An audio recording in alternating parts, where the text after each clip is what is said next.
Halo subscriber sekalian, ketemu lagi bersama saya Firder Channel.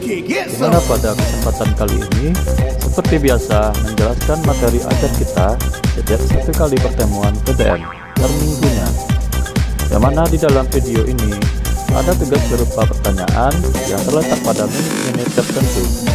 Bagi subscriber yang belum subscribe, silahkan di subscribe dulu ya, guna mendukung channel ini. Jangan lupa like, komen, dan share sebanyak-banyaknya. Seperti apa kelanjutannya?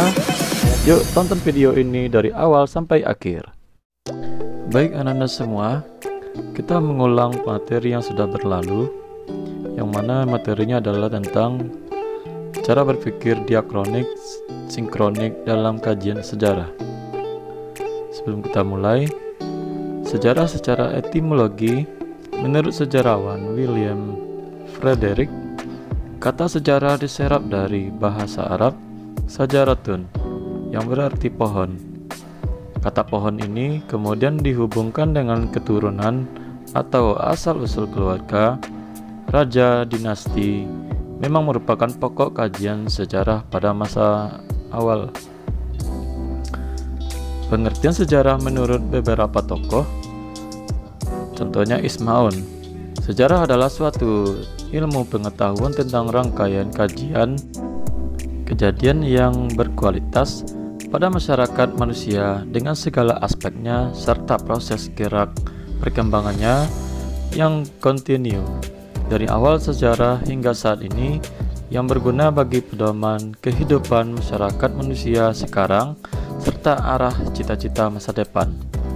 Menurut M. Yamin, sejarah adalah ilmu pengetahuan dengan umumnya yang berhubungan dengan cerita bertarik sebagai hasil penafsiran kejadian-kejadian dalam masyarakat manusia pada waktu yang lampau, yaitu susunan hasil penyelidikan bahan-bahan tulisan atau tanda-tanda yang lainnya.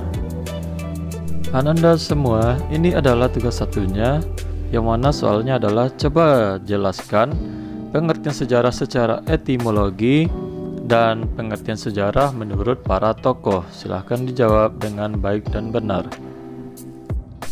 Baik, kita masuk berpikir diakronik. Diakronis berasal dari bahasa Yunani dia, artinya melintas atau melewati, dan kronos yang berarti perjalanan waktu. Dengan demikian, diakronis dapat diartikan sebagai suatu peristiwa yang berhubungan dengan peristiwa-peristiwa sebelumnya dan tidak berdiri sendiri atau timbul secara tiba-tiba, sebab sejarah meneliti gejala-gejala yang memanjang dalam waktu, tetapi dalam ruang yang terbatas. Konsep diakronis melihat bahwa peristiwa-peristiwa dalam sejarah mengalami perkembangan dan bergerak sepanjang masa. Melalui proses inilah manusia dapat melakukan perbandingan dan melihat perkembangan sejarah kehidupan masyarakat dari zaman ke zaman berikutnya. Suatu peristiwa sejarah tidak bisa lepas dari peristiwa sebelumnya dan akan mempengaruhi peristiwa yang akan datang, sehingga berpikir secara diakronis haruslah dapat memberikan penjelasan secara kronologis dan kausalitas. Ananda semua, ini adalah tugas 2, yang mana soalnya adalah coba jelaskan pengertian cara berpikir diakronik secara bahasa dan istilah, dan sebutkan ciri-ciri bentuk cara berpikir diakronik tersebut. Studi diakronis bersifat vertikal, misalnya menyelidiki perkembangan sejarah Indonesia yang dimulai sejak adanya prasasti di Kutai sampai kini. Adapun ciri diakronik yaitu A. Mengkaji dengan berlalunya masa. B. Menitik beratkan pengkajian peristiwa pada sejarahnya. C. Bersifat historis atau komparatif. D. Bersifat vertikal. E. Terdapat konsep perbandingan. F. Cakupan kajian lebih luas. Contohnya, kronologi pertempuran Ambarawa 20 Oktober sampai 15 Desember 1945. A. Tentara sekutu yang diboncengi Nika mendarat di Semarang pada tanggal 20 Oktober 1945. B. Tanggal 23 November 1945, ketika matahari mulai terbit, mulailah terjadi tembak-menembak antara para pejuang kemerdekaan dengan pasukan sekutu. C. Kolonel Sudirman mengadakan rapat dengan para komandan sektor TKR dan Laskar pada tanggal 11 Desember 1945. D. Serangan mulai dilancarkan pada tanggal 12 Desember 1945 pukul 4.30 pagi. E. Pertempuran berakhir pada tanggal 15 Desember 1945 dan Indonesia. Baik Anda, kita lanjut berpikir sinkronik.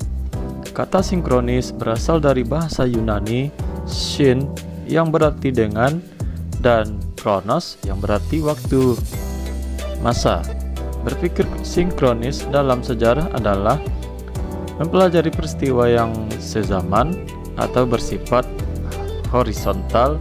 Sinkronik artinya segala sesuatu yang bersangkutan dengan peristiwa yang terjadi di suatu masa, ruang, tetapi terbatas dalam waktu.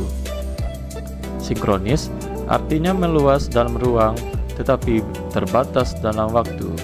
Pengertian sejarah secara sinkronis artinya mempelajari peristiwa sejarah dengan berbagai aspeknya pada waktu atau kurun waktu yang tertentu atau terbatas. Ananda semua, ini adalah tugas 3-nya, yang mana pertanyaannya adalah jelaskan pengertian cara berpikir sinkronik dan sebutkan ciri-ciri dari cara berpikir sinkronik tersebut. Ciri-ciri sinkronik yakni sebagai berikut. 1. Mengkaji pada masa tertentu. 2. Menitik beratkan pengkajian pada strukturnya dalam kurung karakternya. 3. Bersifat horizontal. 4. Tidak ada konsep perbandingan. 5. Cakupan kajian lebih sempit. 6. Memiliki sistematis yang tinggi. 7. Bersifat lebih serius dan sulit. Ananda semua, ini adalah contoh berpikir sinkronik.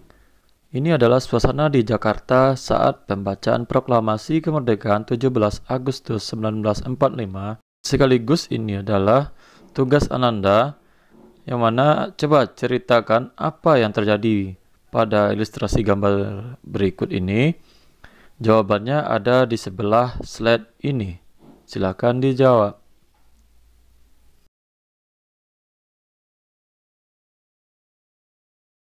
Baik anak-anak, itulah kegiatan hari ini dan bentuk penugasan hari ini.